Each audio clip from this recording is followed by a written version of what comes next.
I believe you have a role to play, as does another. The King in the North, Jon Snow. Hey everybody, there's a whole bunch of new Game of Thrones Season 8 to break down, so if you're finding me for the first time, be sure to subscribe to get everything. I'm still doing that book giveaway too, I'll explain at the end of the video. Most of the main stars have a bunch of other projects going on, like Sophie Turner has X-Men Dark Phoenix, so give me all your Sansa Unburnt jokes. People were asking her about Game of Thrones Season 8, so naturally she explained some of the timeline, when it's gonna drop. She confirmed that it would not drop until 2019, which effectively means that it'll drop April-May 2019. Now, they could always drop it as early as March, but typically you don't see HBO dropping its major series in January or February, so that's why I'm not expecting it till April. But if you haven't seen the video I did for their shooting schedule, I'll link that at the end of this, but Liam Cunningham basically says that they're filming right up until June of next year. So in terms of principal photography, they have a long way to go. The practical reason for why it's taking so much longer is because they don't have a third or even a fourth film unit that can film scenes simultaneously while their main unit is doing stuff, because everybody is localized to the same two big places, Winterfell and King's Landing. So you just have a lot of people in shots. They have to film the shots from multiple different angles, which means a bunch of setups, which means it just takes much longer to get through scenes.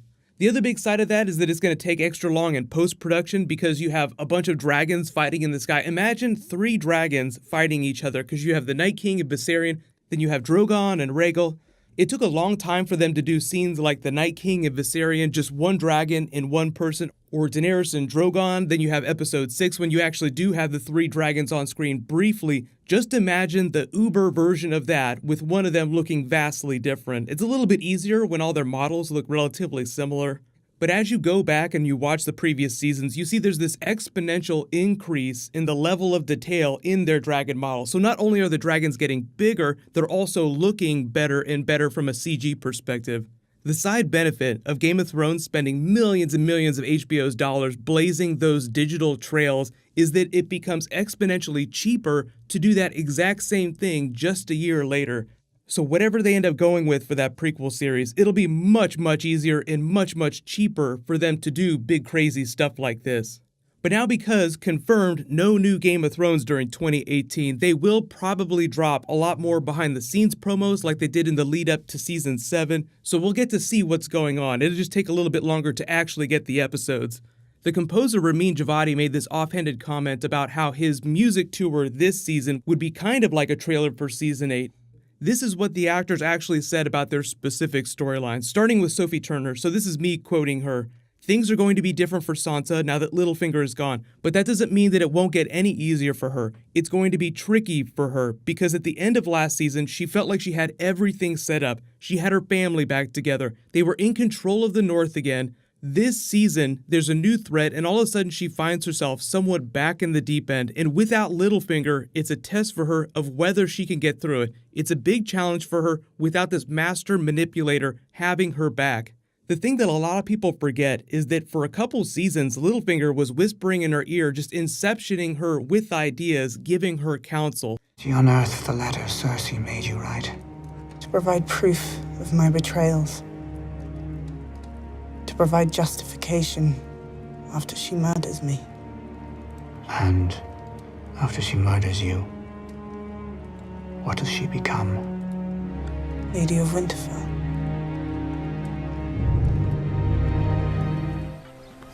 No. That's not me. So it really wasn't until that turn during the end of season 7 where she sensed that he was trying to manipulate her and she suddenly realized what was going on and turned on him. So at the beginning of the season, when she's arguing about getting rid of the Karstarks and the Umbers, you wonder if Littlefinger had something to do with sowing that dissent. Like you see him just carefully weighing the room in the background. Until Jon Snow comes back with Daenerys, she's de facto leader of the North. So the question is who does she listen to and who does she turn to for advice? Turnip Bran can tell her anything she wants to know, but she has to ask him the right questions, and she probably doesn't always know what those are. So Samwell can help out with that because John Bradley, the actor, did say that the team of Bran and Sam will continue to be a big thing during season 8. He said specifically, and I'm quoting him, "What I think links those two characters is that they're both characters who are in possession of abilities and skills nobody else has. Between them, they're such a formidable team because, okay, they can't fight between them, like physically fight. They don't have much physical power between them, but both of their set of skills are so unique. Sam's penchant for absorbing knowledge and absorbing academia and his wish to apply that for the greater good, combined with Bran's visions and supernatural skills, mean that between the two of them, it's a real recipe for success.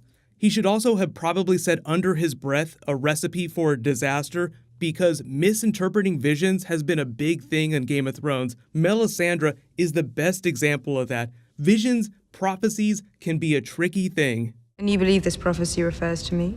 Prophecies are dangerous things. I believe you have a role to play. The follow-up for that, especially the Sansa unburnt joke, is making you think about what's going on with the Red Priestesses. She went to Volantis. She's probably going to come back with some of the fiery hand in tow, which is the fighting arm of the Red Priests, and Kinvara, who's sort of the more powerful version of Melisandre. Because I know everybody wonders how the Faith is going to weigh in on this war. You've had a couple of Red Priests and Priestesses parroting prophecy for the last couple of seasons. Now it's time for them to show in force and help out. The latest big new force that we know that they've cast for the show is the Golden Company. They haven't said anything about actually bringing the fiery hand on the show, and they haven't been seen on set, so we'll see if that changes. But they just have to invoke the power of the Faith at some point, in addition to all these regular people coming together. So here's my big question for you. Let me know in the comments, what do you want HBO to do during 2018 to keep the hype alive for Season 8? Now, they have Westworld coming, and we don't know exactly when Winds of Winter is going to drop. George R. R. Martin hasn't said anything specific about that, but it's always possible that we could get new book material, so that would help fill the gap. But it just feels like HBO will have to go above and beyond to try and do something to keep the fans happy. So there is a new round of the giveaway, and actually I'll say it's for the DVD because they actually just dropped the Season 7 DVD. All you have to do to enter is be a subscriber and leave a comment on this video. Congratulations to the winner from my last Game of Thrones video. Zombie Who, please private message me so I can get your contact details. You can click here to watch Sir Davos explain the Season 8 schedule, and you can click here to learn about all the new characters that are coming on. Thank you so much for watching. Everybody stay awesome. I'll see you guys tonight.